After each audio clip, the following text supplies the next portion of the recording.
Sidang lanjutan obstruction of justice dengan terdakwa Hendra Kurniawan menghadirkan 10 orang saksi. Dan saudara, ini ada potongan sidang yang tadi kami sempat buat untuk Anda saksikan di layar televisi Kompas TV, di mana jaksa penuntut umum meminta saksi AKBP Ari Cahya Nugraha alias Acai untuk berkata jujur di muka sidang. Saksi Ari Cahya bilang Irfan datang dan bercerita soal perintah mencopot dan mengganti DVR CCTV. Saksi Acai juga bilang ia sempat mempertanyakan posisi DVR CCTV. Terdakwa Irfan menjawab DVR CCTV telah diserahkan ke Cuk Putranto dan akan diserahkan ke Polres Jakarta Selatan.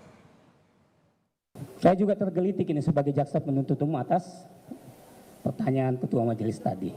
Coba yang jujur dulu ya. Kalau waktu ketemu ada berita, tadi saudara ada kan berita tentang itu. Ini tergelitik ini. Kayak nggak nyambung ya. Ada berita. Kemudian si Freddy, siapa namanya tadi? Anak buah saudara Irfan lapor saudara. Nah, kan ada berita ini. Waduh, kan gitu. Coba dulu saudara ceritakan.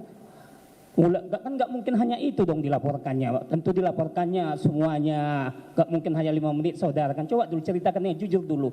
Sejak itu sampai selesai. Coba dulu. Cukup majelis kalau dia ceritakan. Kalau enggak, kalau saudara nggak jujur jadi catatan kami jaksa penuntut. Terima kasih. Yang jelas dia datang ke rumah kami, Mbak, datang ke rumah kami terus menceritakan, Bang,